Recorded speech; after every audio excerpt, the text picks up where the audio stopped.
because she is si Sister Badet yung ating hihintayin kasi siya yung ating ating host. Just to inform everybody po, yung ating session, nandiyan na Sister Badet. Yes. So we are going to be able to start on time. Oo, pinakikita talaga ni Sister Jo yung mga mamahaling bag. Hello Sister Badet, good evening po. Maglit Magandang na yung camera ko, Pastor. Medyo nagtasubo lang po. No problem. Actually, yung mga Korean nga, when they are attending seminar, they are not prohibited to eat. There is no issue with that in eating. Kasi, di ba may mga may mga kapatid na hypoglycemic.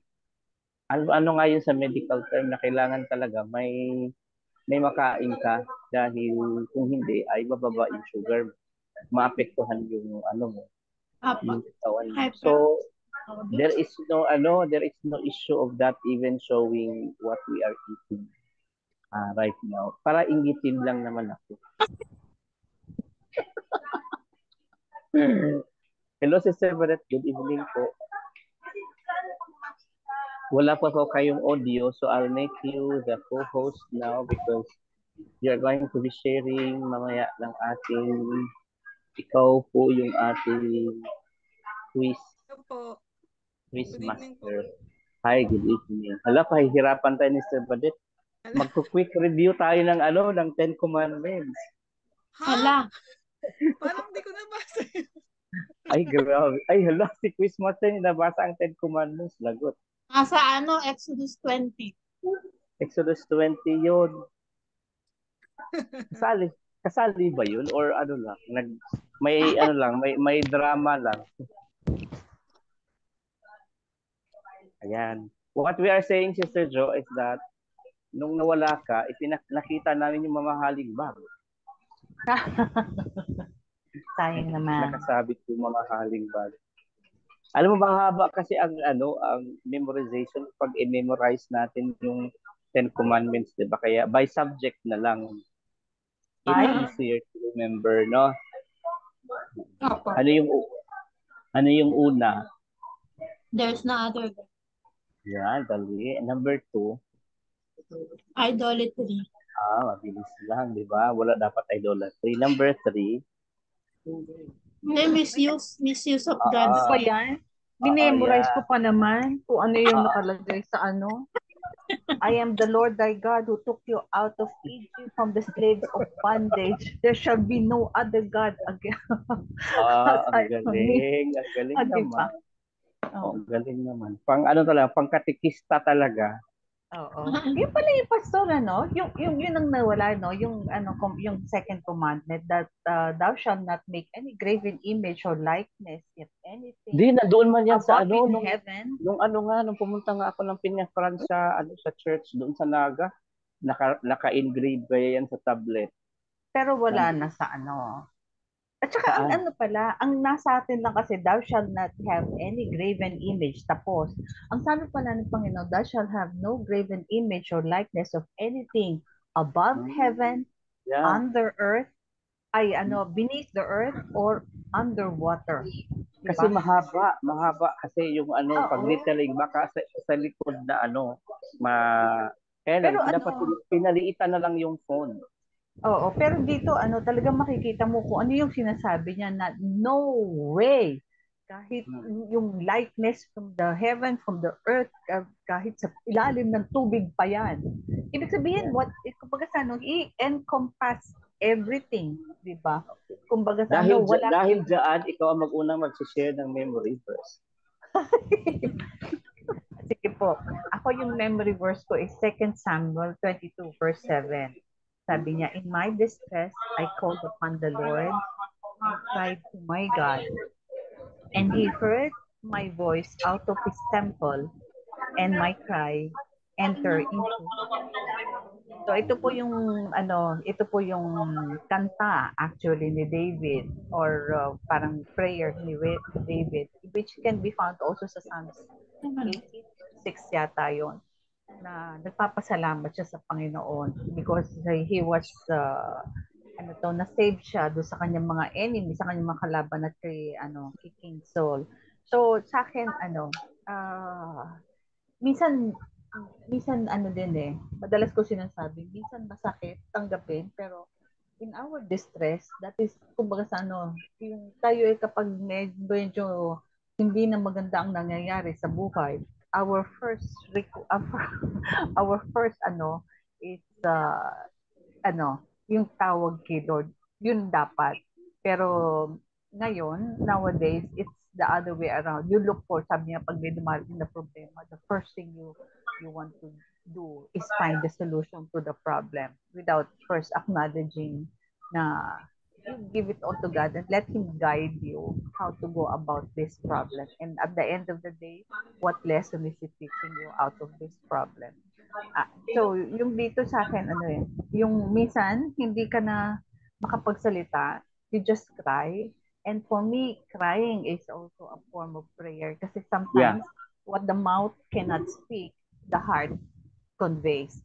So, yun ang tumatak sa akin dito sa Bible verse. Amen. Mine is 1 Samuel chapter 3 verse 18. Paatras tayo. Ito yung encounter ni Samuel, batang Samuel at saka ni Eli after na paulit-ulit pong may insinuation si Lord, may message si Lord kay Samuel becoming a channel of blessing. Kaya lang, according to the story nga, that time, he doesn't know and recognize the voice of the Lord because he is still kid, maliit pa po siya. Pero when he realized, as per the instruction of Eli, to listen one more time, he listened to the Lord and narinig po ni Samuel ang lahat na judgments. Although ang balita nga pong ito ay sad doon sa leadership ni Eli is because it is a judgment as a result of his failure sa leadership. Pero sabi sa 1 Samuel chapter 3 verse 18, and Samuel told him every week, ibig sabihin kung ano yung sinabi ni Lord, and hid him nothing from him. And he said, si Eli po ito, it is the Lord. Let him do what seemed good. Kasi nga po ay ang judgment is about the sin ng mga anak ni Eli, kaya nga paparusahan sila ni Lord. Siguro po kung nasa posisyon tayo ni Samuel na mayroong parang kino-consider natin na ano kaya ang mararamdaman ni Eli, baka ma-offend. O paano ko kaya ito i-handle? Do I have to hide it?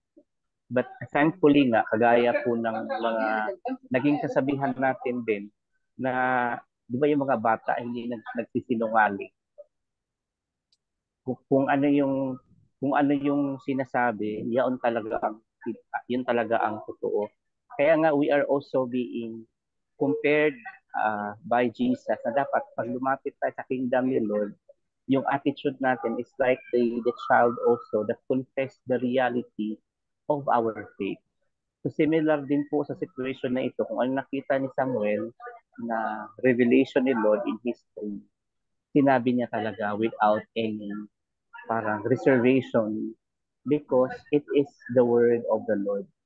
And this seemed to be a realization for all of us. Pagdating sa word of the Lord, hindi po pwedeng parang, wag mo na hilutin muna natin. Anuhin muna natin, kumbaga, i-sugarcoat muna natin. Hindi po pwedeng magko-compromise pagdating doon.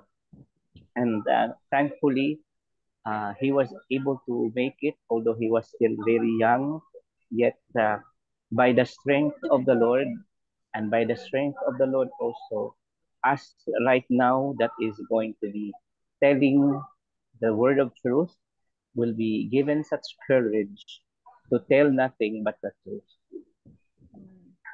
Okay. Yun ang mahirap di pa, Pastor, no? Minsan, Diba Mm. sabi, if your brother is sinning, you have to rebuke him, you have to correct him. Pero minsan, nauna pa tayo dun sa ano eh. Yung wag na Yeah. lang, baka mamaya masaktan siya. Saka ma-offend, no? Mhm. Okay. So, papunta tayo kay Sister Fe, and then kay Brother Ivic, and then kay Brother Ramil. Lastly would be Sister Badet because she will also open us in prayer bago siya magpa-exam para hindi na tayo pahirapan siya. Pastor, ako hindi ko memory. Hindi narinig ni Badet yung last line. Babasahin ko po sa akin, Pastor. 2 Samuel 23 verse 2, the Spirit of the Lord spoke by me, and his word was on my tongue. The God of Israel said, the rock of Israel spoke to me. He who rules over men must be just, ruling in the fear of God, and he shall be the light of the morning when the sun rises, a morning without clouds, like the tender grass springing out of the earth by clear shining after the rain. Although my house is not so with God, yet he has made with me an everlasting covenant, ordered in all things and secure. For this is all my salvation and all my desire. Will he not make it increase? So ito po yung ano pa, so yung David's last words na sinabi sinabi ni ni David bago siya namatay. Ang naano lang kasi dito sa akin, Pastor, is yung natatakis yung although my house is not so with God. Sinasabi niya po dito na although nabasa naman po natin sa Bible na 'di ba nag-continue naman talaga yung as yung promise ni God na nag-continue yung kingdom sa kanila. Pero hindi naman lahat po ng descendants niya is sinunod yung gaya ng pagsunod niya, di po ba? Pero naging dahil sa promise ni God, nagtuloy-tuloy pa rin yung ano, yung covenant niya. Talagang true siya sa word niya. Tapos sabi niya nga po ganun. Although hindi nga naging ganun, pero yung nakalagay niya dito, he has made with an everlasting covenant. Talagang yung covenant ni Lord is true, faithful. Sabi niyo nga po nung Sunday, di ba po? Yeah. Na faithful. Oh, nasa Yes. Facebook na yung song na You Are Faithful, ah. Naka-upload na. Si Ivic daw po, Pastor, pasko na siya kasi naging busy sila ngayong week. Kaya medyo hindi siya Oo. nakapag. Okay lang po. Brother Ramil, na-release na mo ba ang increment? Ay, baka naman. Bikini man. Baka Aba, naman. may magbi-birthday ngayong Oo nga. Ang daming blessing. daming ganap, no? Ang daming ganap. Yes. Marami pala may birthday. Ang sa akin po, 2 Samuel 22:29 is lamp siya. For you are my lamp, O Lord, and my guide, and my God lightens my darkness. So parang kagaya nga po ng sabi niya yung Song of Deliverance of David, parang Psalm 18, di ba? Meron siyang parang pagkakahawig. So yung lang po doon, yung lamp, yung gusto ko lang pong bigyan din yung lamp. Kasi yung sinasabi daw po doon sa lamp, parang yung sa verse 3:3 ng 1 Samuel. So yung lamp daw po is figurative or metaphorically, ang ibig sabihin is yung guidance natin. So si God, ang ating lamp or ang ating guide, di ba nga po sabi niya, thy word is a lamp lamp unto my unto feet, my feet and a light and a unto light my path. Yes. So metaphorically or symbolically, this has been David's kumbaga parang pinangahawakan niya sa Panginoon na ang Panginoon ang kanyang guide. Andun din ang lamp daw din po ay nangangahulugan na blessing or yung pagpapala para kay David or yung ang lamp din daw po para sa kanya is yung revelation, yung divine revelation para sa Mm. kanya. So, ito yung parang sa buong Song of Deliverance nga ni David, parang ito yung parang nabigyan ko ng tuon, ng pansin na bilang Christian, ang Panginoon ang siyang ating gabay, ang ating pagpapala at ang ating yung revelation, divine revelation sa ating. So yun. Amen. I appreciate the way it was explained to us, no? Kasi ang role natin when we are explaining the Word of God, yung paano natin hinugot yung explanation na yon. So when it was mentioned metaphorical at saka symbolic, nagkakaroon agad ng picture yung nakikinig na, ganun pala pag-interpret ng Word of God. So, nagkakaroon ng impression na hindi naman pala mahirap i-interpret ng Word of God kasi pwedeng ma-applyan ng metaphorical at saka symbolic application. So I appreciate kung paano po na-share sa atin ang ganun po na explanation sa memory verse. Ganun, Brother Ramil, explore mo yung na-mention mo kasi kayo na yung Song of Deliverance. May kanta si Bob Pitts na yung Let It Rain. Narinig mo na yan? Narinig mo na yata yun, ano? Matagal. Matagal si na Bob yun, Pitts luma yung na. this is the day. Si Bob Ah, Pitts, siya yung kumanta yung kalimutan. Basta may Song of Deliverance banda yun kasi na-mention mo yung nag-e-echo lang sa akin. Nag-e-echo sa akin yung song. So you may also explore that song. Maganda parang yung 90s kanta yata na yan, pastor eh. It speaks. Baka hindi pa kami Pero familiar ako kay Bob Pitts. Ano po? Familiar ako kay Bob Pitts. Yeah. Yes. Di time natin. Hanapin ko yun, basta. Yes. Saka yung You Are Faithful, maganda yun. Kay Darlene. Kay Sister Darlene. Sige po. Doon na tayo sa ating host. Naghanda yung host natin. Magpapakwis na po ako. Hindi, mag-memory verse ka pa, saka mag-opening prayer ka pa. Ako din po. Hala, hindi nanood sa sa Nakita GC. yung tapos meron pa yung Bible character. Oo, dapat magbigay ng comment kasi baka masyadong Hindi pa sa pagbigay ng comment. Baka masyadong OA ako sa pagbigay ng ng guide. Pag ikaw ang magpapaquiz, ikaw lahat. Pati answer. Hindi ako nakaprepare dun sa Bible. Pati answer ikaw. Kwentang Gcash. Kasi di ba dati magsishare tayo ng reflection. So ngayon, papalitan natin siya ng Bible personality. Kasi i-compile natin. Kasi specifically sa Book of Genesis, may mga major at saka minor key personalities doon that we are going to be learning ito. So yes po. Yung nakita ko yung personalities, ano yung ikaw kunyari, sa Genesis, mamili kayo kung sinong personality? Meron tayong ready na na documents. For example, si Noah, meron na siyang literature na para doon kay Noah. Kailang i-research mo lang, huwag kasi mahaba siya. I-summarize mo na lang based doon sa question na binigay natin. Kung okay lang sa inyo. Yun ang guide, yung question.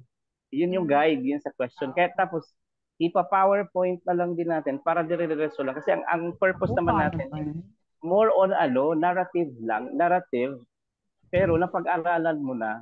At ang importante, yung pinakadulo, yung lesson learned about him, at saka makaka-relate ba tayo sa kanyang personality. Yun naman ang ating goal when we are studying Bible personalities. Na hindi naman talaga sila naiiba sa atin. Kailan magsisimula yan, Pastor? Pag na-okay na sa inyo, ako mag-uumpisa muna and then i-roll natin. Ibibigay ko sa inyo in advance yung portion ng lesson na for example kay Noah. Lahat ng kay Noah ibibigay ko sa inyo in advance. Kapag in-assign ko na kayo. Okay. Yes po. At tingnan niyo muna Ilang actually, minuto yung, may mga ilang minuto yung minimum of 7 to 10 minutes. Let's go, Badet. Oo. Kasi badet na tayo. Ako po yung hindi po siya memory verse pero ito po yung 2 Samuel 9 verse 3. Sabi niya dito, the king asked, tawag dyan, unmemory verse. is there no one still alive from the house of Saul to whom I can show God's kindness? Ito po kasi yung story about David tsaka Mephibosheth, yung apo po. Yeah. Yes. Yung apo po ni Saul tsaka yung anak po ni Jonathan. Hindi naman po natin alintana na yung pinagdaanan. Saglit lang. Pwedeng i-spell yung Mephibosheth. Ang hirap ng haba ng pangalan. Mephibosheth. Wow. Talagang in-spell. Mahaba yung pangalan, no? Okay. Natuloy po, tuloy. Hindi naman po alam naman po natin na yung pinagdaanan ni David sa kamay ni Saul na to the point na hanggang kamatayan talagang ginagawa ng paraan Saul para patayin siya. Pero sa kabila po ng lahat ng yun, kumbaga yung mercy pa rin talaga ni David yung nangingibabaw, hindi lang dahil sa naging kaibigan niya si Jonathan. Tas ang ano pa nga doon is parang nag-promise pa siya kay Jonathan na i-extend niya yung pagmamahal niya sa mga offspring ni Jonathan. Hindi lang dahil doon bagkos binigay yun ni David dahil din sa katapatan ng Panginoon sa kanya, kung gaano naging faithful ang Panginoon sa kanya. So, kung ilalagay natin yung sitwasyon or kung nandun tayo sa story ni David, talagang may iyak tayo dun sa ibinigay niyang blessings tsaka pagmamahal doon kay Mephibosheth. Kaya hindi lang siya nag-encourage, hindi lang siya nag-advise, kundi binigay niya kung ano yung meron siya. So, ganun din yung pagmamahal sa atin ng Panginoon na hindi tayo deserve, pero because we believe in Jesus Christ and we accept our Christ, kumbaga we belong to Christ, kumbaga tinanggap tayo ng Panginoon. Kumbaga yun yung grace. So ayun po yung message. Si Mephibosheth ba siya ba yung PWD? Opo, yung po siya. Yeah, okay. Naalala na natin. Isa lang naman diba? Oo. So, tingnan mo, hindi pa din talaga, no, relatable pa rin even in our time. May mga PWD in our time. So, mag-opening prayer na po si Badet and pagkatapos nun ay magpapa-exam na si Mayor. Sister Badet? Yes. Heavenly Father, we want to Panginoon sa gabing ito, Panginoon, na nahintulot mo, Panginoon, na kami po ay magtipon-tipon sa inyong pangalan, Panginoon. Salamat, Lord, sa instrument na patuloy na ginagamit mo via online, Panginoon. Alam namin, Panginoon, na this is your will, Panginoon. Kaya mo, Panginoon, na mag-glorify ka namin, Lord, sa lahat ng gagawin namin, sa lahat ng sasabihin namin, Panginoon, maluwalhati ka, Panginoon. We ask, Lord, to open our hearts and our mind, Lord, na maintindihan, Panginoon, yung mga gusto mo pong i-reveal tungkol sa inyo, Father God. And we want to thank you, Panginoon, dahil patuloy nyo kaming sinamahan at iningatan sa buong araw, Panginoon, at binigyan ng panibagong kalakasan, Father God. Muli, maraming salamat sa gabing ito. Hayaan mo na maluwalhati at mag-glorify ka namin, Father God. In Jesus' name we pray. Amen. Amen. Mamaya nandun sa ating sa ating schedule si Brother Ivic yung closing prayer natin mamaya. So, follow na po natin yung ating regular schedule. Turning on to the host tonight for the quiz. Ito nga po. May problema yung Excel ko. Hindi ay PowerPoint hindi ko ma-open pero kaya naman po, maliit nga lang. Teka lang po. I-share ko lang po. Ate Josie. Yun ang problema ko. Hindi ko mababasa pag maliit. Yes, Pep. Ito na lang natira sa binigay. Ha? Ay, ito na lang, konti na. Ay, wow. Sabi maglabas ng konti pagkakain. Hindi sinabi ilabas ang plastic pagkakainin. Ate, ito na lang natira. Mga mubit yan eh. Pornik, grabe. Ito na lang natira, ubus na. Sabi mo pag may uuwi. Kay Joshua, ate, October. O, siya, sige. Okay. Nakikita niyo po ba? Yes po. Linaw. Ay, naku. Ang hirap. Padet. Ano po, gagawin mo yung slideshow. Ito po, nakita niyo po. Kasi hindi ko siya mabuksan sa Excel. Ay, sa PowerPoint. Excel? So, nakikita niyo po yung picture. Nakita po. Okay, sige po. Ito po yung Maliit kay ate yan. Oo nga. Makita eh. Bakit naging ganun? Pwede mo namang Basahin alisin mo na lang, Badet. Basahin mo. Pwede mo alisin yung gilid. Itong sa yung mga excess na kung ano mo siya gawing PowerPoint presentation. Gusto mo talagang pinahihirapan na kami, Badet, ano? Hindi, buksan mo siya doon sa sa pinaka-file. Pastor, Tapos, kasi hindi po siya mabuksan slideshow. sa PowerPoint. Question, di ba? Nakurat. Ay, sagot ba yan? Oo. Sige. Meron ka bang dyan, Peps? Gusto mo i-send ko sa'yo. Try mo i-send sa akin. Sige, okay. Try natin. O gawin natin co-host si Sister. Send mo sa Dapat kasi iba po yung sa office ko po kasi ito nagawa. Sige lang. Sige lang. Ay, hindi. Sabi ni Lord, be patient. So we are patient. O yan, na-send na daw. Saan po? Wala pa. Ay, hindi pa. Nasa yan nasa Red Sea yan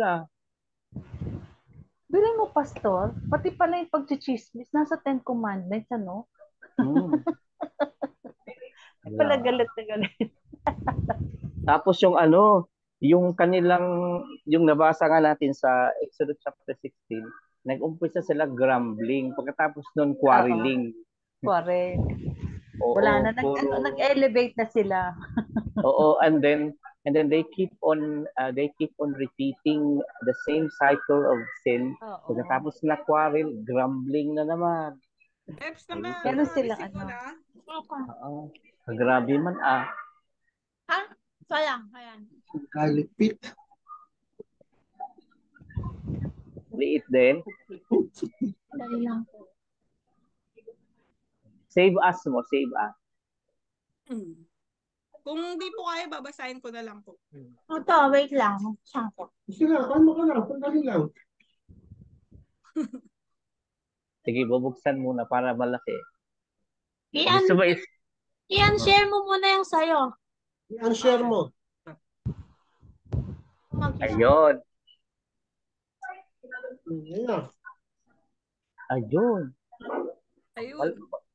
Medyo malaki na. Okay.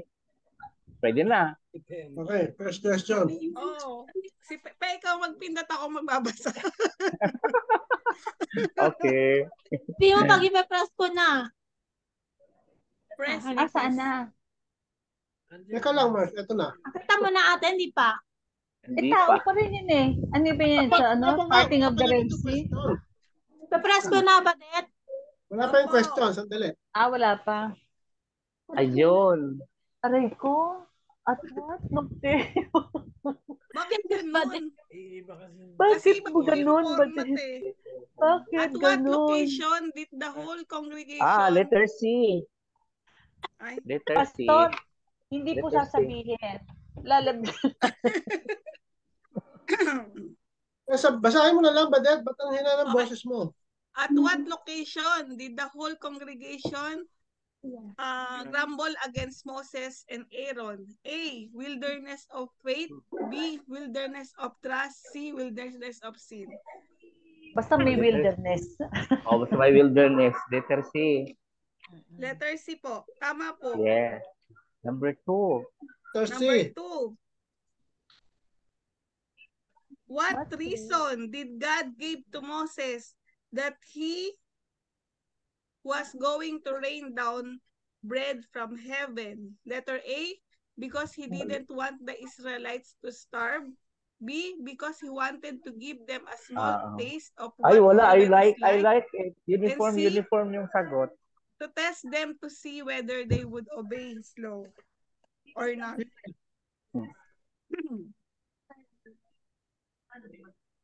Ano pong Uniform ang sagot. Letter C. Po? nga. Ate Josie. Pets. Letter C. Ay, alam mo, sa Letter totoo C. lang, naduduling na ako sa Letter C. Letter mataas na C. tong aking, mataas na tong aking grado. Next, Ba, please. anuhin mo yung pakinggan mo na lang yung pagbasa ni Badet. Ano pong Letter sagot, C. Peps? Press, please. C. Letter Yes. C. Correct po. On number 3. Number 3. What happened to the bread that was left over until morning? Letter A. It bred worms. B. It disappeared. C. It turned into serpents and bit to the people. Lumamig Diba kasi nangamoy? nilagay sa ref. Di ba nangamoy pa? Ano pong Okay, sagot? Letter A po. Oo, nagkaroon ng inuuod sa kanangamoy. Inuod. Nangamoy. Correct Sa po. kanangamoy. Nangamoy. Number Letter 4. A. What was the second command God gave the Israelites about the Sabbath? A. Gather together and sing praises and give an offering on each Sabbath. B. Worship me on the Sabbath. And C. Do not leave your house on the Sabbath. Letter B. Siyempre, worship kaya ang worship. Do not leave your house. Yun ang iniisip ko. Ano pong sagot?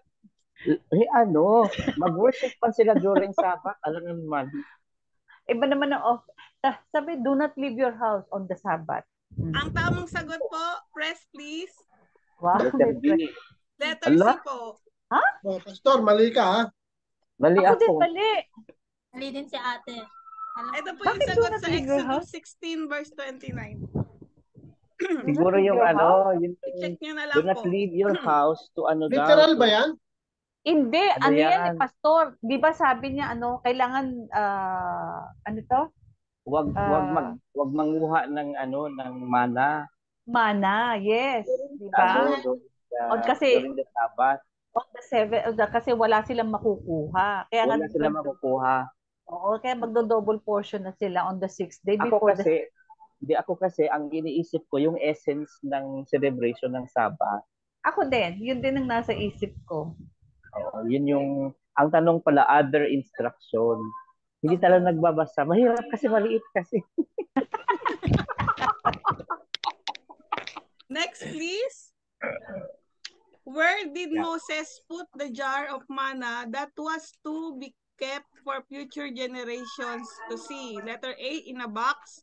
B, before the testimony. And C, he buried it under a tree. Where did mana? Di ba in a jar siya? Nasa jar po, saka nailagay doon sa covenant. Oo, sa covenant. Sa Ark of the Covenant. Exactly. Box Sa muna, jar box. siya. Baka sa box. Kaya box. wala naman jar. Walang Pero sure. jar yun. Yung jar na doon sa box kasi inilagay sa Ark of the Covenant.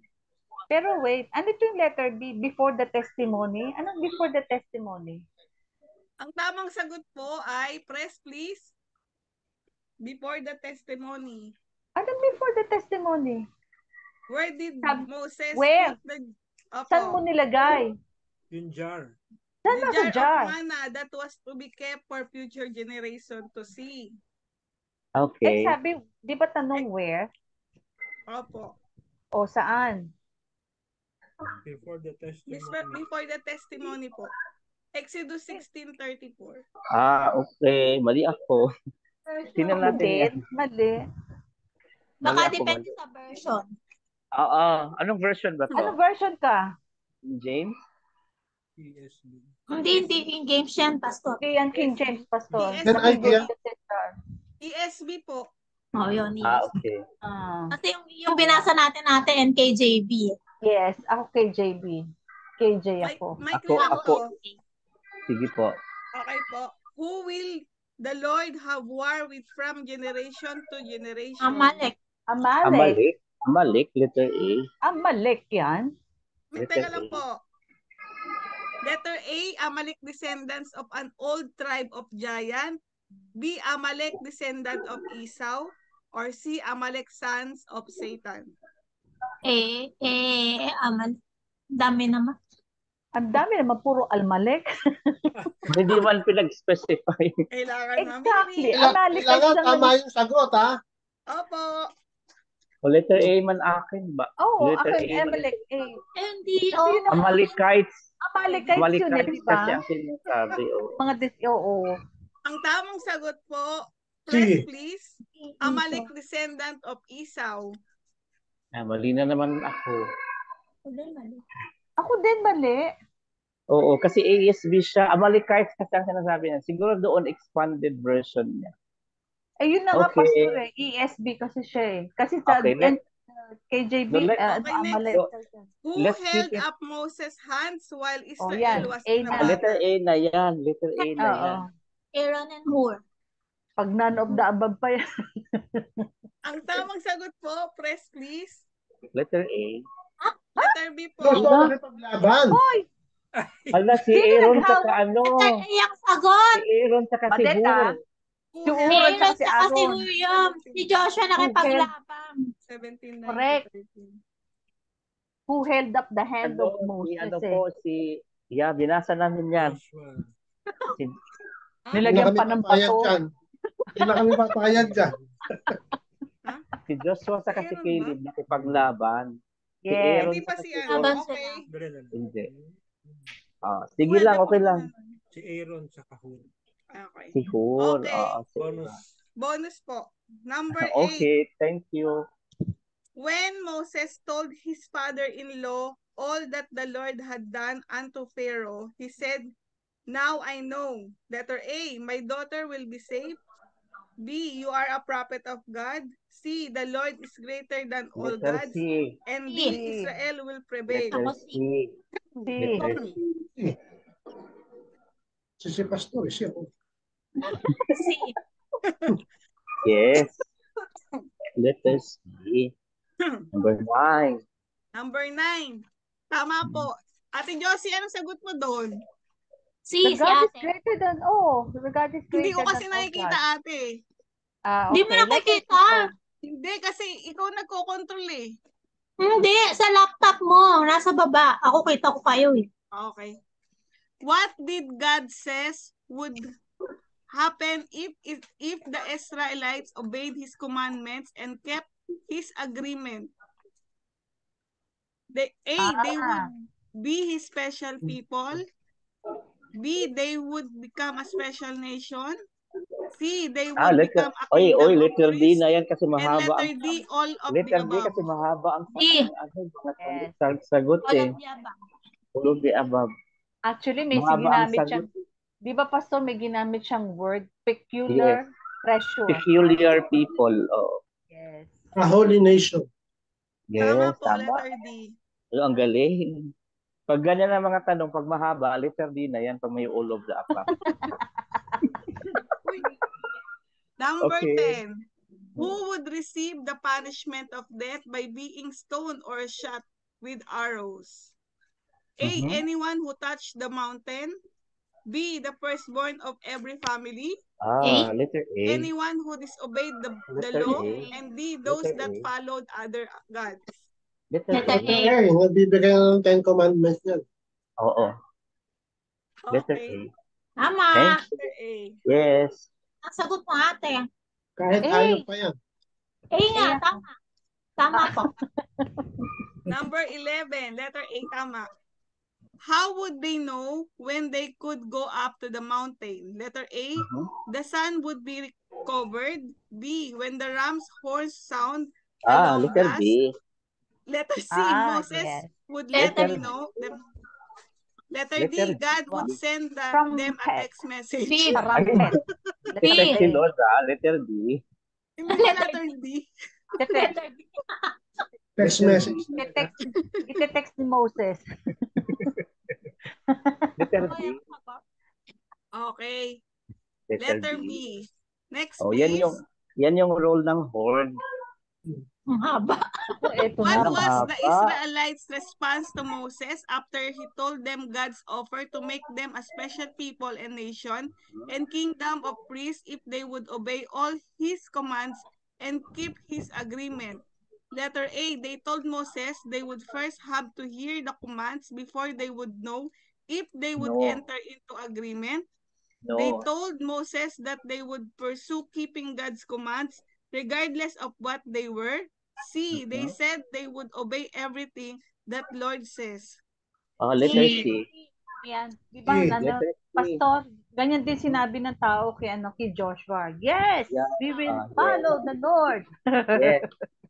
Pero makikita natin sinabihan sila ni Moses na huwag kayong mag-over harvest ng mana. Ayun, meron pa din. Ayun, meron pa rin. Nagsabat.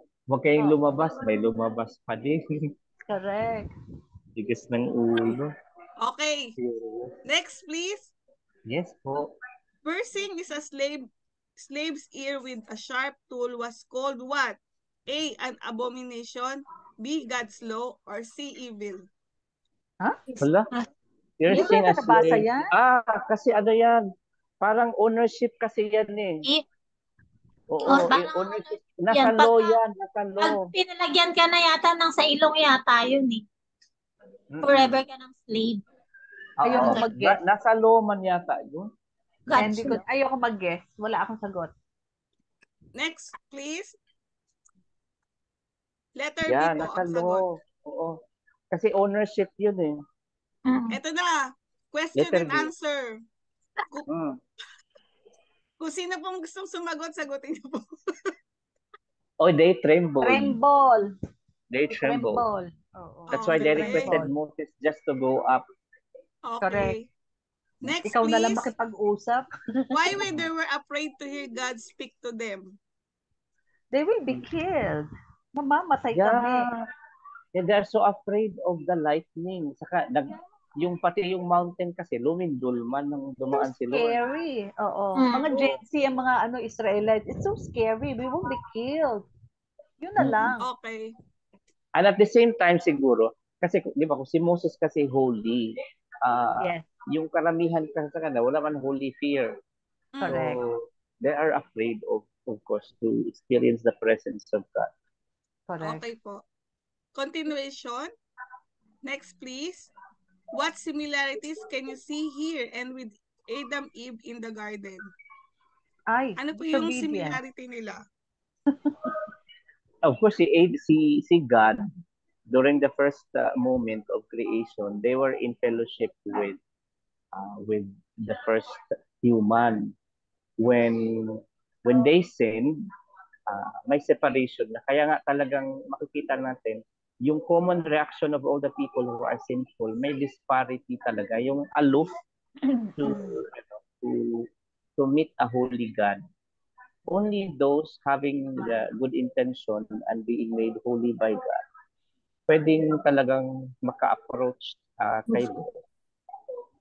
Ako, Pastor, sa Adam and Eve, God has provided them everything. And in here, God has provided them even the bread and the flesh which is going to be eaten for 40 years. And yet, diba, pati yung tubig binigay sa kanila. Provided lahat, Oh, yes. Provided lahat. Pagkain, tinapay, tubig, lahat. Kumbaga sa protection, lahat. And yet, they still want for more. And yet, they, kumbaga sa ano, ang inaano lang naman kasi ni Lord is, you obey. So sa akin, disobedient. Even Adam and Eve, when they were given the command na wag kang kakain sa ano na yan, still disobedient. So yun ang At similarity. siguro yung kung less appreciative ka doon sa blessing na natatanggap mo talaga sa buhay mo, mangyayari sa iyo is that Exactly. Wala kang magsasawa ka siguro kasi mana na naman or quail na naman. 'Di ba parang ganito na naman ang kakainin natin. Para So, Pastor, yeah. segue ko lang. Ang mga Pilipino nagrereklamo sa taas daw ng presyo ng bigas. Pero sabi nga nila, nung tumaas ang presyo ng Red Horse, walang nagreklamo. Nung tumaas ang presyo ng sigarilyo, walang nagreklamo. Bakit? O, di ba? Yun lang naman yun, Pastor eh. Yun nga di ba? Kung less appreciative ka talaga doon sa blessing nila, ganito na naman.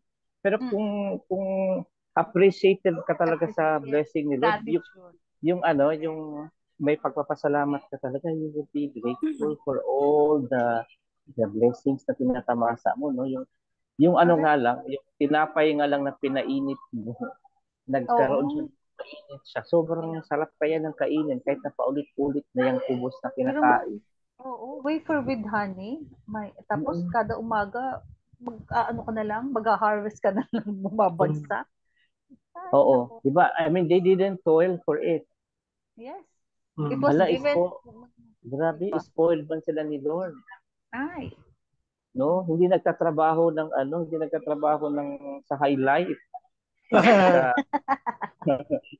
Ako ang nakikita kong similarities dito ay yung law. 'Di ba before the command was given, kahit anong grumbled nila at kasalanan nila, walang namamatay sa kanila.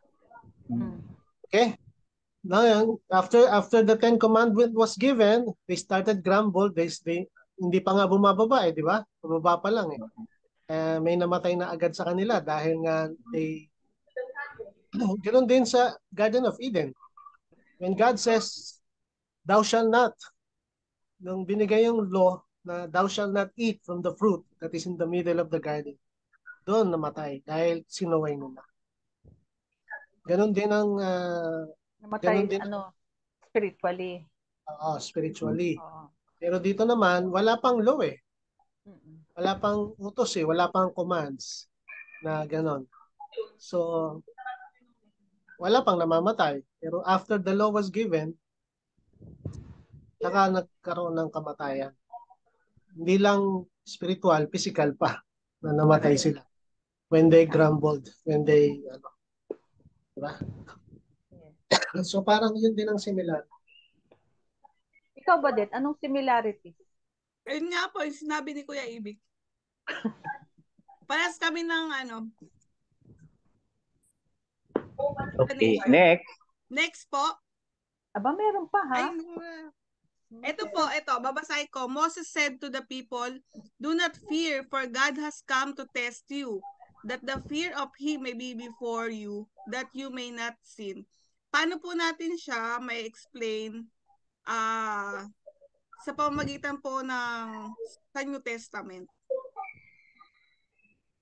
First is that we are no longer like we are no longer slave to fear. Hindi na tayo dapat yung tao na very fearful about many things, yung mga fear of the unknown. Hindi na tayo nabubuhay na laging nasa takot dahil sabi nga we are already more than conqueror. Yes. So even if we have like enemy that is haunting us from the outside and haunting us inside, we already have the authority. So we are no longer in fear. We are no longer slave to fear. Ikaw, Ate Josie. Sa akin, di ba sa New Testament, di ba, the beginning of wisdom, di ba, is the beginning of wisdom is to fear the Lord. Parang, tama ba ako, Pastor? Tama ba yung Bible verse na Basta yung fear of the Lord is not fear na may takot sa New Testament. It is the reverence of the Lord. The fear Yes. of the Lord is the beginning of wisdom. Reverence. Ayun, baliktad pala. Kumbaga sa yung fear na sinasabi dito, in Moses' time, kasi ang mga tao, yun na nga yung sinasabi, di ba? Yung fear is natakot kaagad sila. Imagine, the Lord wanted to come down and talk to them and see them. Kumbaga sa pero natakot ang tao. But in the New Testament, we iba ang pagkakaintindi natin sa fear of the Lord. Fear of the Lord is that you revere the Lord, you respect the Lord, you love the Lord. Kumbaga sa yung sinasabi ni Moses na do not fear, for God has come to test you. Even in the New Testament, we know that whatever problems we are facing right now, it's just a testing of our faith. So we do not have, sabi nga, we do not have the spirit of fear anymore, sabi nga ni Pastor. Because we know that whatever it is that God has laid for us, it is for our own good. So there should be no fear. In fact, we only could give the sovereignty that whatever happens, at the end of the day, He is God and I am just a clay. Yun lang po. Amen. Kuya Ibik. Ako kasi ang nakikita ko dyan, yes, tama din yung sinabi nila. Pero maganda rin yung meron kang, do you call it holy fear? No? Parang the fear of the Lord. Yun ang problema eh. Minsan maganda rin yung literal na may takot talaga sa Diyos eh.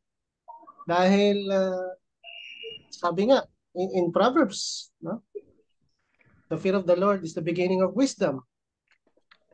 Well, iba yung yes, ang explanation natin, yung sinasabi ni Sister Josie, yung fear na yon, that is reverence, that is respect. Pero maganda rin yung may takot talaga. Kasi pag may takot ka, alam mo, di ba, minsan nakikita mo yung kasalanan, talagang, naku, ayoko nito, magagalit tong tatay ko, di ba? Hindi ko gagawin ito. May consequence. May alam mo yung gano'n, if you will just look at this verse, look at this question, no? That the fear of Him may be before you, that you may not sin.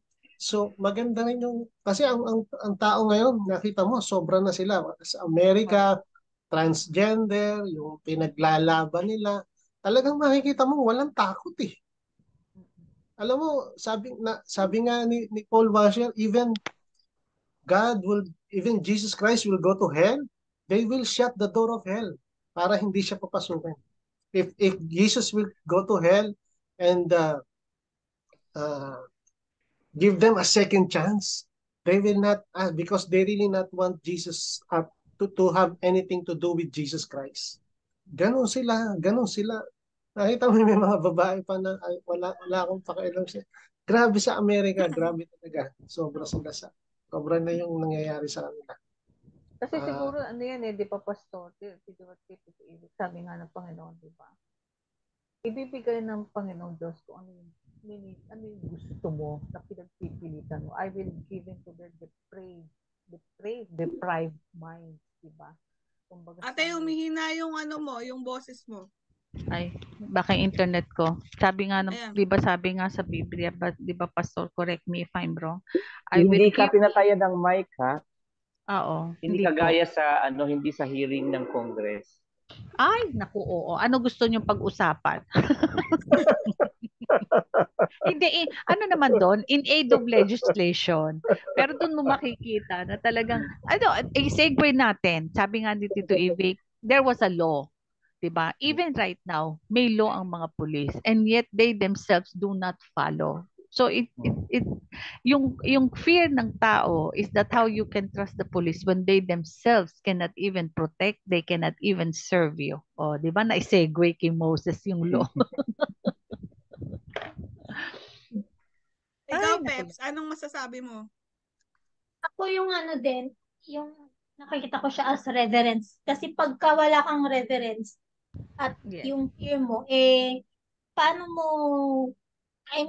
kaya mo nga siya kinukonsider or binibigyan ng reverence. edi i-consider mo rin na wag kang, bumaga mag-iisip ka, ano ba to, please ba to kay God? Mabibigyan ko ba siya ng glory sa gagawin mo? Parang ganun siya. So, dahil nga, meron kang fear or reverence, hindi mo nagagawin yun. Kumbaga, magkakaroon ka na ng conviction na gawin yung, yun lang. Ikaw, Be. And that, ano po, sorry, and that reverence actually is with David. Kaya nga, sa lesson natin today, salamat po at na-brought up yan kasi sa lesson natin today, he really kept his reverence to God by not putting justice in his hand. Especially, even if nandun na siya sa opportunity to do it. Nasa advantage na nasa pabor na niya, nasa kanya na. Di ba? So, he didn't take advantage of it. So, parang kumbaga, no, di pa, Pastor, he has every opportunity, pero he doesn't want. Kasi he knows that it will be against. Kung isipin mo, ano to, answered prayer na to Exactly. Di ba? Kung titignan mo. So, pero hindi pa rin siya namali doon sa answered prayer na hindi siya umabot doon sa answered prayer na yon. Nasasabihin na, ito na yung time for me to revenge. Siguro pasok din dito yung sinasabi mo kay David, di ba? Nagkaroon siya ng instances na pwede niyang patayin si Saul. He has come to test you. So David was being tested where his heart is, di ba? Yes. Kasi kung sabi mo nga, pagkakataon na to, nilapit na ni Lord to, pwede ko nang patayin. Pero pwede na talaga. David's heart is really, iba. Unaffected with, exactly. with the circumstance na parang for his advantage na i-shortcut na yung kanyang pagiging hari. He is confident of the calling of God. Na-interrupt natin si Brother Ramil. Tinawag po siya ng host, so hindi po natin pwedeng i-ignore. Lalo pa ganyan may increment. Naku. May pa-ice cream ulit. Ito, last na po. Last na po. Meron pa. Talaga pero naman. Si Brother Ramil, how can si Brother Ramil na, si Brother of God so that we will not sin? Lahat po tayo sasagot. Wow. Makapag-command ang host.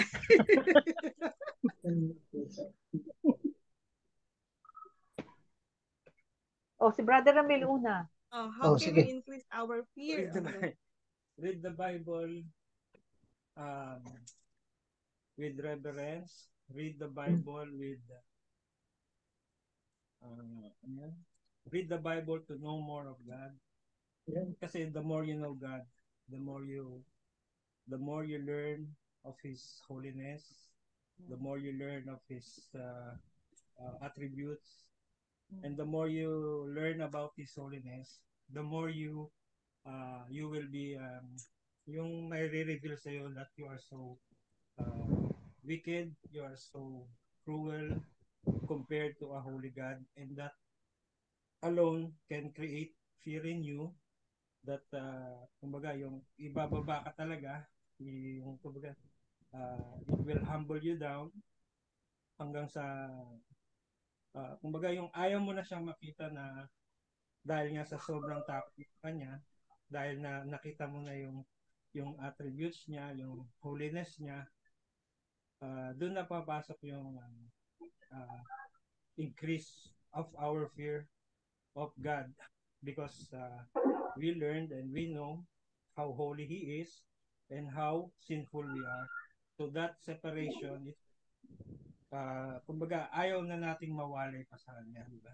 Ayaw na nating mapalayo pa sa Kanya, yung ma-widen nga, kumbaga ma-widen yung gap between His holiness and our sinfulness. On that alone, diba, yung malaman natin ang kanyang mga attributes, ang kanyang mga character, through reading of His Bible, and then i-reveal sa atin na that chasm nga, that bridge or that gap can only be bridged by Jesus Christ Himself.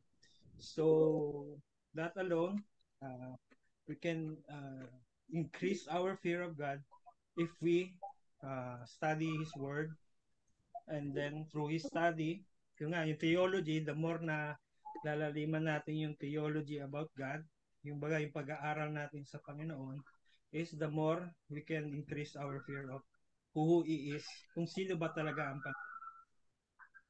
So, yun po. Amen. Okay po. Peps?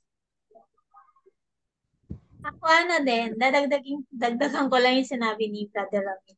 Kasi sabi nga po yung sa isa sa mga preaching ni Pastor Peter Tanchi, di ba? How will you know yung kung sino si God? Siyempre, kailangan magbasa tayo through the Bible. Sabi niya nga, mas maganda yung everyday tayo nagbabasa. Kasi everyday the more na everyday ka magbabasa, the more din niyang nire-reveal yung sarili niya sa'yo.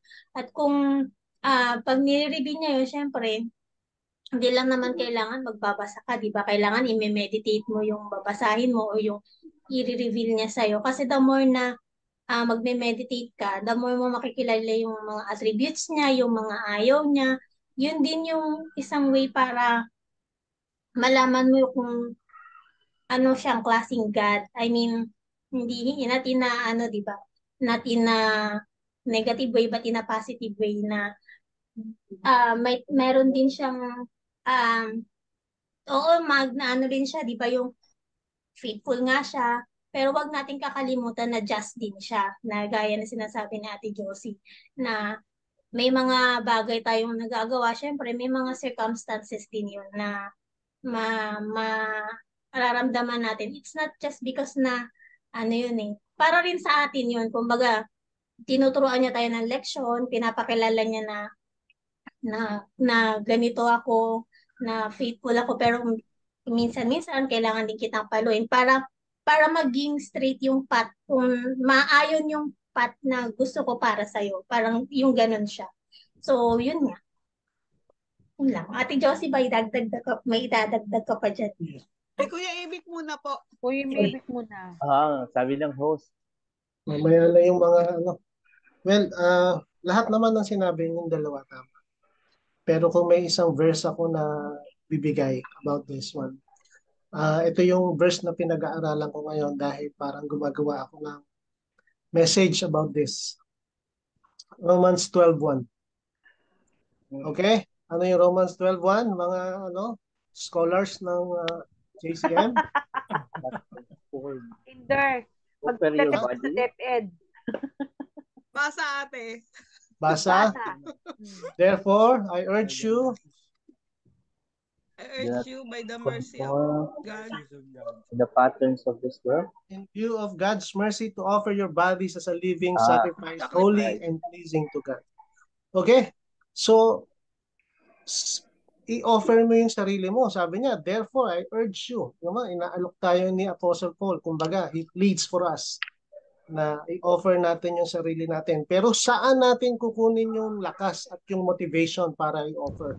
Sabi doon, in view of God's mercy. Dahil pinatawad ka, dahil kinaawaan ka, kinahabagan ka, dapat laging yun ang iisipin natin. Kung ikaw kinahabagan, everything will follow. Isipin mo, yung compassion, yung forgiveness ng Panginoon. Yes, forgiveness is also mercy. Pero mercy is bigger than forgiveness, no? Madali tayong nagpapatawad, pero yung tao ayaw na nating makita. Pag pinatawad, sige, patatawarin na kita, pero ayoko na makita pagmumukha mo. Di ba? Mostly ganyan tayo. Dahil naaalala ko yung galit ko, naaalala ko yung ginawa mo sa akin pag nakikita mo ka mo. Sige, pinapatawad na kita, pero wag ka na magpapakita sa akin. Normally, pero ang Diyos yung compassion. Minsan tayo, yung forgiveness lang, ginagawa natin out of duty, out of, di ba, yung commands. Pero ang Panginoon, yung forgiveness niya, may kasamang compassion. Naawa siya, nahabag siya sa atin. So, doon tayo hugot. Kaya ngayon, i-offer mo yung sarili mo sa Kanya as a living and holy sacrifice. That is a command to offer ourselves as a living and holy sacrifice in view of God's mercy. Hindi mo ginagawa yun dahil gusto mo siyang bigyan ng pabor o gusto mo siyang kumbaga parang para may ipagmalaki ka. Hindi. Dahil kinahabagan ka. Okay? So, ganun din yan. Parang sinasabi ni Ramil, because you read more of him, you know more of him, so mas makikilala mo siya dahil sa kanyang hawa at habag sa iyo sa ginawa niya. Isipin mo, binigay niya yung kanyang anak para sa iyo. So, mahiya ka naman, parang gano'n, no? I-offer mo yung sarili mo as holy and pleasing. Diba? So, amen. Yun po. Amen. Ate Josie. Opo, yes, amen. Habang nagsasalita kayo, nagsusulat ako. Sabi niyo ganyan, tama naman lahat sinabi niyo. Sa akin, una, sabi nga ni Ramil, reading, it conveys what God will or wants from us. And it also gives us an idea of who God is and what He can do and what He will do. Tapos second is praying because it connects us to God. It's kumbaga sa it's our conversation. And fasting, it brings us closer to God. Fasting for the same reason that you want to know God. Tapos repenting, because even, sabi ko nga, there is no character in the Bible who was completely all throughout unblemished. Kumbaga sa walang bahid na pagkakamali. All of them. Even si Elijah, Prophet Elijah, di ba, Pastor? He doubted. Di ba? Nung sabi siya kay Pastor na ako na lang ang natitira. Kumbaga sa everyone, as we're speaking of characters, everyone in the Bible has his flaw. Moses, Noah, everyone. So like us, being a Christian doesn't also exempt us from the flaws. So we have to continuously, daily ask for repentance. So tapos sa akin, meron ding surrendering. Sabi nga yung where is your heart? Is your heart with God or is your heart with somebody else? Because right now, when we are in the fallen world, sometimes our heart gets divided, di ba? Tapos ang madalas nakakalimutan natin, akala natin yung praising and worship is about songs. It is about gratitude. It is about commending God for who He is. It is not about kumbaga sa you are praising and worshiping God because He deserves it. And the last one is remembering. Sabi nga, di ba, ang pinaka-importante that we are commanded to do daily is to remember what what the Lord Christ has done on the cross. So I always remember of who I was and what Christ has done in my life and what He will continually do in my life. So yun po yung aking to increase our fear of God so that we will not sin. Amen. Amen. Praise the Lord. Pastor. We have to admit that we are still like a believer in a making, and as we aged, talaga namang each and every day as we treasure the godly experience that we have, as we are learning it from reading the Word of God, as we learning it from our reflection as we pray, ang sa akin ay dapat mayroon agad application sa buhay natin. Doon sa mga nababasa natin, sa mga point of reflection natin. Wala agad na delay. Kaya nga I would like to put an emphasis, sinasabi naman ng lahat, ang gagaling nyo. Kung merong contest dito, panalo na kayo sa mga explanation. Ito agad. I mean, we need to have an immediate application into our lives. Kaya sa araw-araw dapat natin, after we read, after we study the Word of God, after we pray, meron tayong tinatawag na conscious evaluation of our sinful action and intentional effort to obey what He really likes and to reject the things what God dislikes. Kasi the more na nalalaman natin ang mga bagay na He likes and the more na ini-implement natin sa buhay natin yung mga bagay na He likes and dislikes, the more na yung level of obedience natin, nasa nasa level din yan ng ating fear. So if we fear Him the most, ibig sabihin, hindi natin siya ino-offend. And I think this goes well in our conscious evaluation of our sinful actions. Na-share ko na ba sa inyo yung 662 sins? Apo. Sa akin Na-share. yata hindi. Hindi ko natin. Hindi natin na-share doon sa sa GC.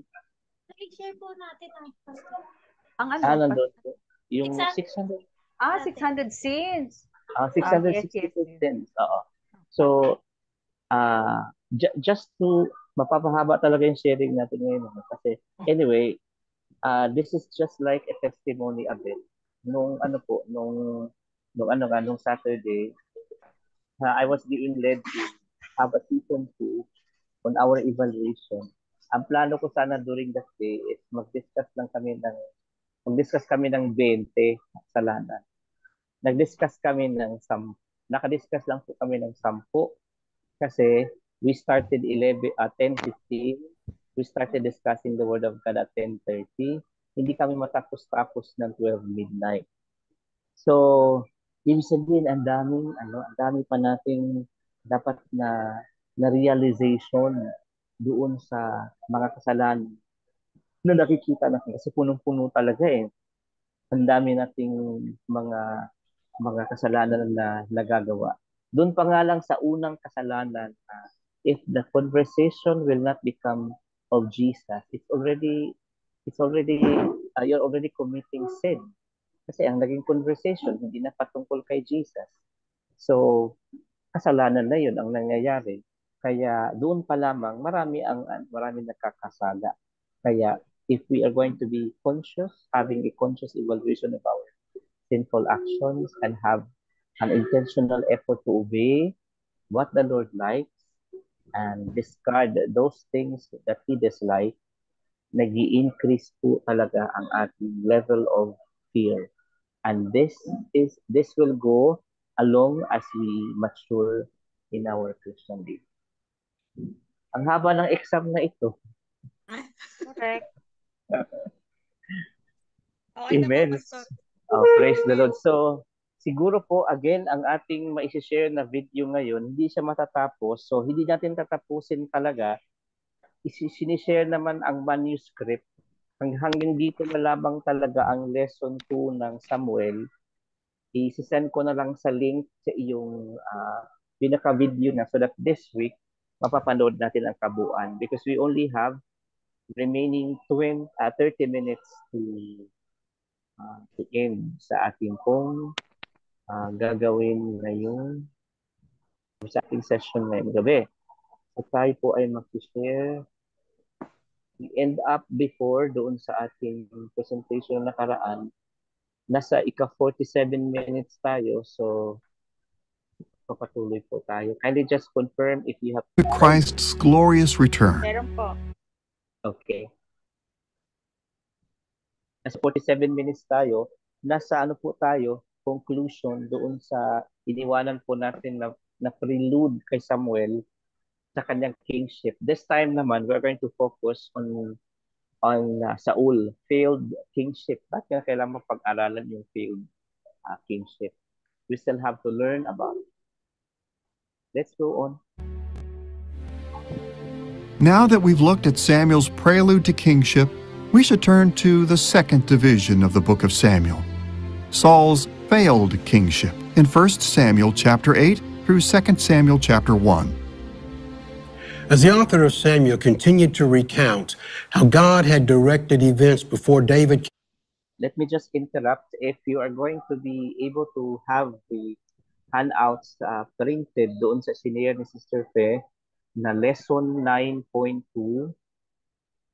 manuscript, nasa page 12 na po ang manuscript na sinasabi po ni Dr. Thaddeus J. James Jr. Let's proceed. Came to be king, he faced a difficult challenge. What should he do with Saul? If the righteous rule of David's house was the hope of God's kingdom, then why did Samuel first anoint Saul as the king of Israel? Now, Arthur handled these matters with great care. He admitted that God had initially approved of Saul as Israel's king, but he also explained at length why God permanently rejected Saul and his house and replaced them with David. We'll explore Saul's failed kingship in the same way we assessed the first division of our book. We'll start with this division's structure and content, and then we'll comment on its Christian applications. Let's turn to the structure and content of Saul's failed kingship. The account of Saul's reign is so complex that it's easy to lose sight of the main themes that tie it all together. The themes of God's kingdom and God's covenant. First, in many respects, these chapters are devoted to explaining why David's house should lead God's kingdom in Israel. Now, our author made it clear that Saul advanced God's kingdom in Israel in many ways. He united the tribes under his authority and led Israel to a number of victories over God's enemies. But at the same time, while God was patient with Saul, Saul's rebellion against God was so great that God disqualified Saul and his sons for kingship. By God's own decree, David, rather than Saul, would lead Israel toward the glorious future of God's kingdom. Second, our author explained how all of this happened in terms of the dynamics of God's covenant with Moses. He repeatedly pointed out how God continued to show Israel benevolence during Saul's reign. But he also focused on God's requirement of grateful human loyalty. In particular, he focused on two main requirements: Moses' laws concerning worship and Moses' laws concerning kingship. And he demonstrated time and again how Saul's violations of Moses' laws led to severe curses from God. He also revealed how David's obedience to these laws led to God's blessings. By the end of this division, the author of Samuel left no room for doubt that God himself had rejected Saul and his family in favor of David and his house. The structure and content of Saul's failed kingship roughly parallels the first division of our book.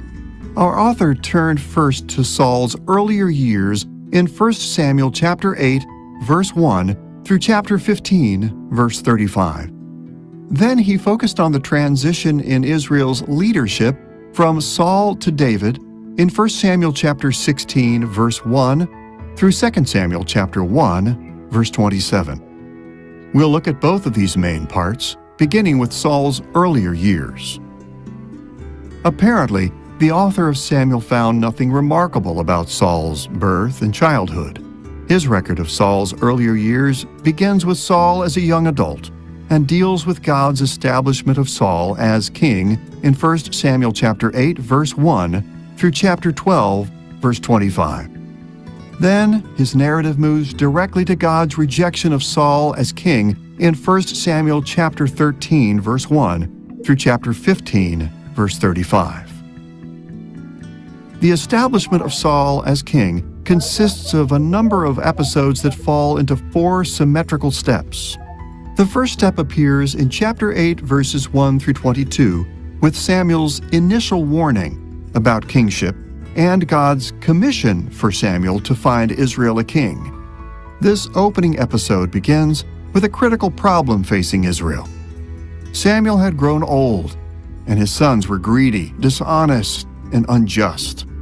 Unlike Samuel, his sons would not be able to lead God's people into victory over their enemies, so the elders of Israel went to Samuel in Ramah and asked for a king to rule over them.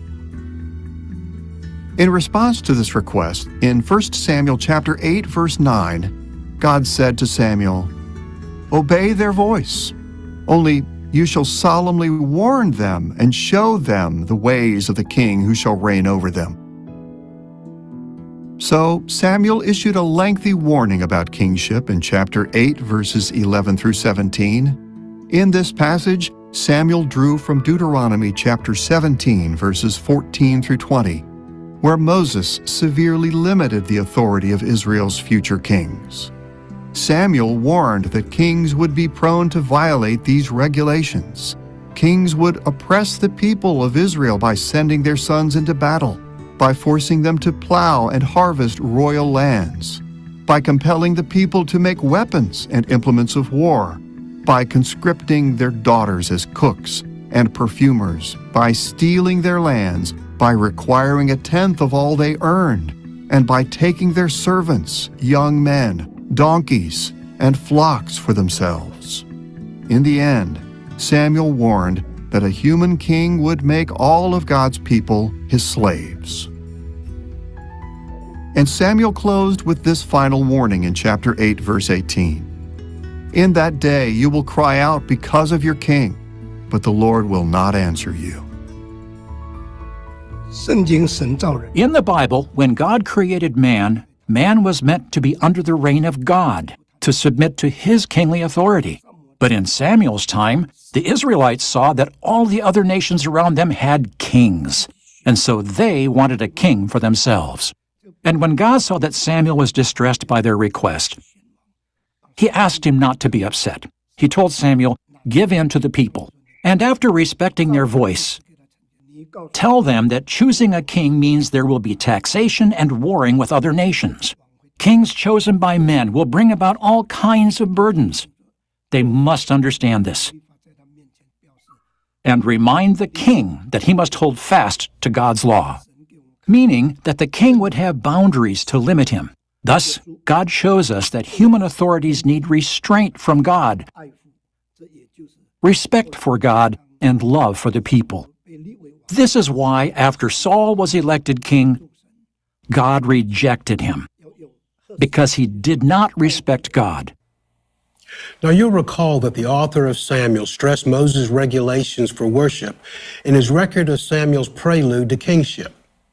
And we'll see that he repeated this emphasis on worship in the second division of his book as well. But by focusing on Samuel's warnings to Israel at the beginning of his record of Saul's reign, our author brought a second facet of Moses' law to the foreground, God's commands for the kings of Israel. This facet of Moses' law played a vital role in his record of Saul's failed kingship. Although our author warned Israel that their king would mistreat them, the second step of this section displays God's benevolence. In chapter 9, verse 1 through chapter 10, verse 16, our author reported Samuel's acknowledgement and God's confirmation of Saul as king.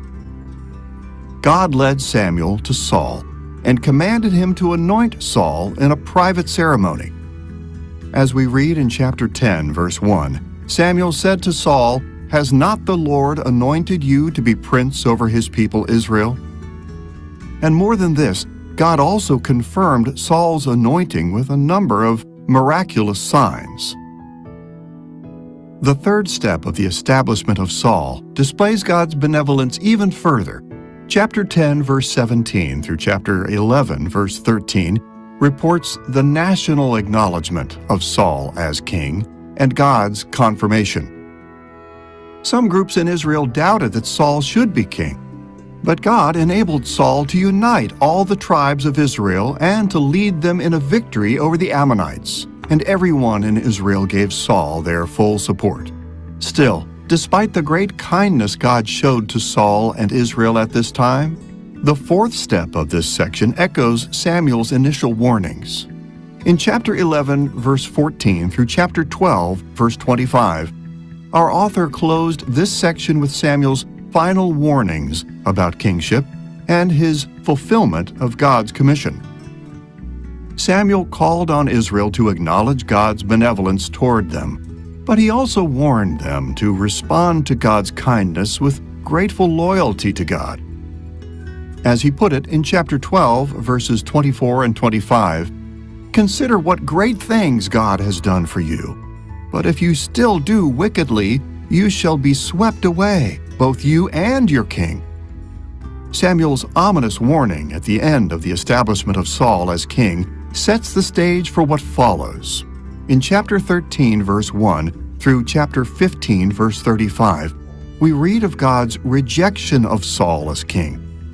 Throughout these chapters, the author of Samuel repeatedly noted how Saul violated God's regulations for worship and his commands for Israel's kings.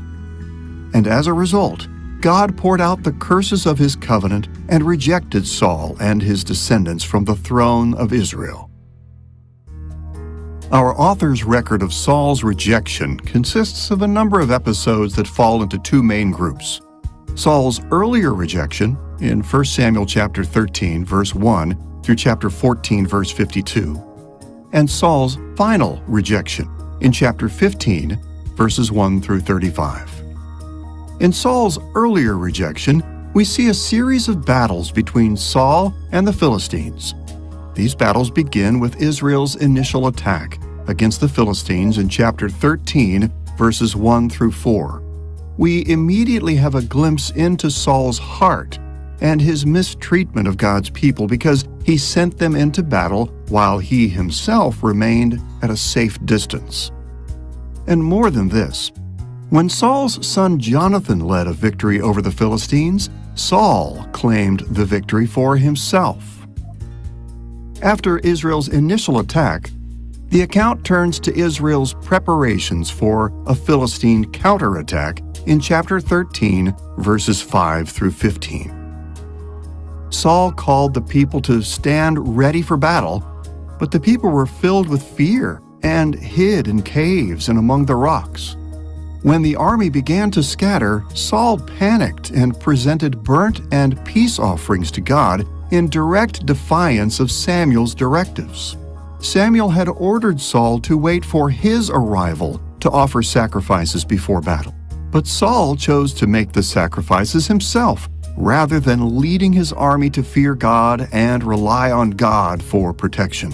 When Samuel finally arrived, he announced God's words of judgment because Saul had violated the worship of God. In chapter 13, verse 14, Samuel said this to Saul, "Now your kingdom shall not continue. The Lord has sought out a man after his own heart, and the Lord has commanded him to be prince over his people." Our author's account of Saul's earlier rejection continues with Israel's ensuing battle with the Philistines in chapter 13, verse 16, through chapter 14, verse 46. To begin with, we learn yet another way that Saul abused his royal authority. Recklessly, he neglected to provide his army with iron swords and spears. Rather, he only provided them for himself and his son Jonathan. Our author also pointed out that Saul stayed away from the battle at first. It was only after Jonathan sprang into action with great faith in God and the Philistines went into a panic that Saul engaged the battle. But even then, Saul violated the worship of God. Saul called for Ahijah the priest to bring the ark of God to him so that they could prepare for battle.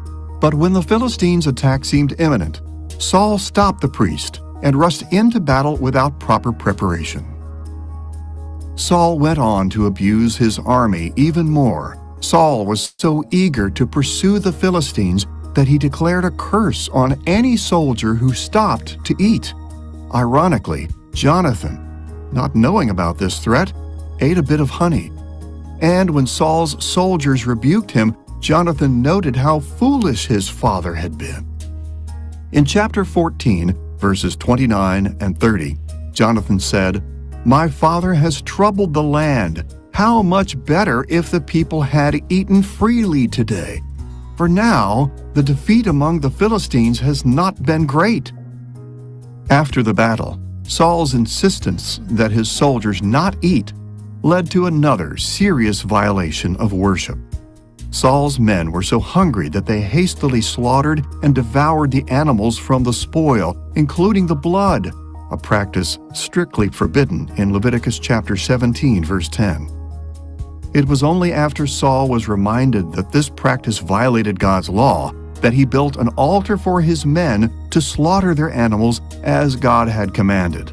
And our author minimized Saul's efforts further by commenting in chapter 14, verse 35, "It was the first altar that he built to the Lord."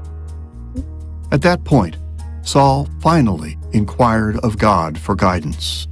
But according to chapter 14, verse 37, God did not answer him that day. Now, with the help of the priests, Saul learned that God did not answer him because Jonathan had violated the foolish oath Saul had required of his army.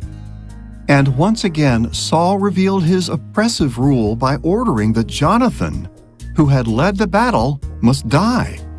It was only because the soldiers paid a ransom for Jonathan that Saul did not execute him.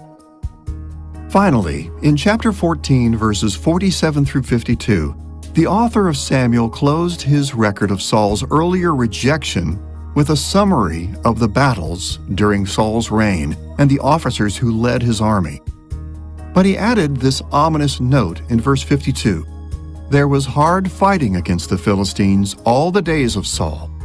In contrast with the victories God had given Samuel, God had so rejected Saul that he never decisively defeated the Philistines. And more than this, we also read in verse 52, and when Saul saw any strong man or any valiant man, he attached him to himself.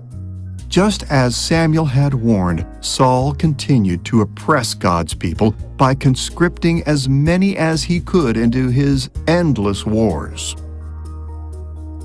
After reporting God's earlier rejection of Saul, our author turned to Saul's final rejection in chapter 15, verses 1 through 35, where he reported on Saul's battle with the Amalekites.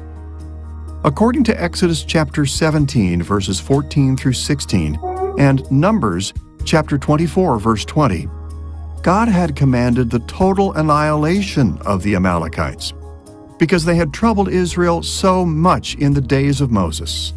And before sending Saul into battle, Samuel explicitly reminded him of this divine decree codified in the law of Moses. But after winning a great victory over the Amalekites, Saul didn't follow God's command. According to chapter 15, verse 9, Saul and his men weren't willing to destroy the best of the spoil. Instead, all that was despised and worthless they devoted to destruction. As we explain in other series, the phrase devoted to destruction translates the Hebrew verb karam. This terminology indicated that whatever God required for destruction in Israel's wars was a worshipful sacrifice of praise to God. But Saul had turned so far from the worship of God at this point in his life that not only did he withhold the best of the spoil from God, but in verse 12 we learned that he set up a monument to himself. And when Samuel confronted Saul, Saul falsely blamed his army. So in chapter 15, verse 28, just as the Lord had instructed, Samuel delivered these fateful words to Saul. The Lord has torn the kingdom of Israel from you this day and has given it to a neighbor of yours who is better than you. And Samuel added in verse 29 that God's judgment was irreversible. The glory of Israel will not lie or have regret, for he is not a man that he should have regret. Okay, so dito na lang po tayo dahil 10 o'clock na, 2 o'clock na sa Philippines. Magsisend na lang po tayo ng link para matapos natin in our own way yung ating pong panunood ng video na ito for lesson 2. Kasi next week, lesson 3 na po tayo dito po sa Book of Samuel. Now, take hold of your manuscript para masundan po natin ang kanya pong sinasabi. Now, gusto ko lang pong i-summarize yung napanood natin ngayon sa mga sandali pong ito, na although may failed kingship po si Saul, meron naman po siyang nagawa during his time. If we consider his role in the establishment of God's kingdom, perhaps we can assume na ang kanyang role ay pivotal role lang. Ibig sabihin, dadaan lang sa kanya. Pero, mayroon pa rin siyang role na nangyari, contribute during the time na ini-establish po yung kingdom ng Israel. Kaya lang po ay natagalan po ang kanyang pagtanggap na pivotal lang ang kanyang role, kaya umiiral ang kanyang pride to a point na yung ina-anoint ni Lord ay kanya pong inuusig. Pero in the end, kung mapapanood pa natin yung video, nagsisisi naman si Saul at sinabi niya nga kay David, after all the many attempts na papatay na si David pero hindi yun ginawa ni David, sabi ni Saul na you are more righteous than I. Similar din po ito kung makikita po natin, di ba ang unang sumikat naman sa New Testament bilang forerunner ni Jesus ay si John the Baptist. Di ba po? Siya ang unang sumikat. In fact, kung titingnan natin, may mga disciple din siya eh. Pero nung nakita na ni John the Baptist na dumating na po ang talagang kanyang pinaprophesy, ang declaration ni John the Baptist ay he must increase, I must decrease. Dapat kung ang role natin ay pivotal, we have to understand when it will last. Pero this time nakikita natin na pinaiiral pa din niya ang kanyang leadership, although wala na, rejected na kasi marami na siyang failed attempts. Although meron naman siyang mahalagang contribution, pero ay failed leadership na talaga.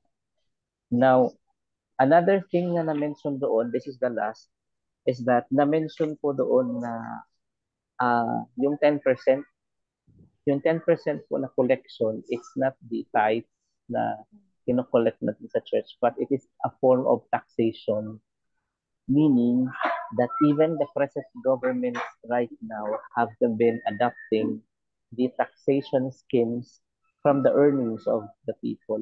I mean, kapag hinahayaan po na mag-rule ang kingship, darating at darating ang panahon talaga, which is nangyari nga po na may taxation talaga. Yung binention po dito na 10% ay taxation yun, which is even in our time ngayon, may taxation talaga. Okay po. So, in few minutes, isisend ko po yung link sa ating pong GC. Yung tatapusin po natin sa ating mga tahanan within this week. At for our guidance po doon sa ating manuscript, pag nanood po tayo, nasa 1 hour na po siya, nasa page 17 na po tayo. Doon na po natin susunod. Okay po. So para sa ating closing prayer, si Brother Ito po ang closing prayer. Okay, sige po. Okay na, wala na po kayong idadagdag. Sige po, tayo po yung manalangin. Father, we thank you. Father, we bless you.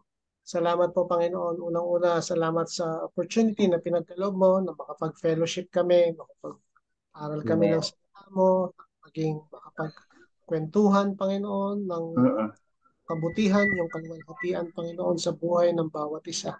Father, we bless your name. Gabayan mo po, Panginoon, ang bawat isa. As we sleep, Panginoon, Lord, dalangin namin, patuloy mo kaming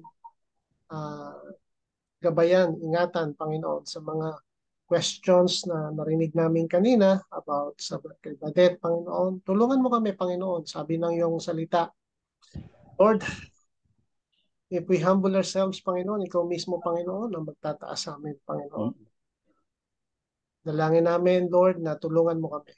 We cannot make ourselves holy. Only you can do that. Yeah. Panginoon, ang dalangin namin sa iyo, ang banal mong Espiritu, patuloy mong gamitin para sa amin. Na patuloy niyang i-remind kami yung mga salita mo na pinag-aaralan namin. In times, nakakailanganin namin, Panginoon, yung salita mo, Panginoon. Tulungan mo, Lord, na magamit namin ito. At i-recall sa amin ang banal mong Espiritu, yung mga salita mo na patuloy namin pinag-aaralan, Panginoon. Salamat, Lord, sa lahat ng ito. Thank you for the opportunity that we can fellowship and talked about your goodness, your mercy, your grace, your love, Panginoon, sa buhay ng bawat isa sa amin. Salamat din sa buhay ni Pastor June. Lord, we bless you. We speak blessings sa buhay niya. Lord, you know the desires of his heart. Alam mo yung Panginoon, plano niya umuwi this coming December. We pray, Lord, sa provisions mo, sa pamilya, Panginoon, sa bawat isa, kay Sister Josie, Panginoon, Lord, ikaw na rin po ang patuloy na humipo sa kanya.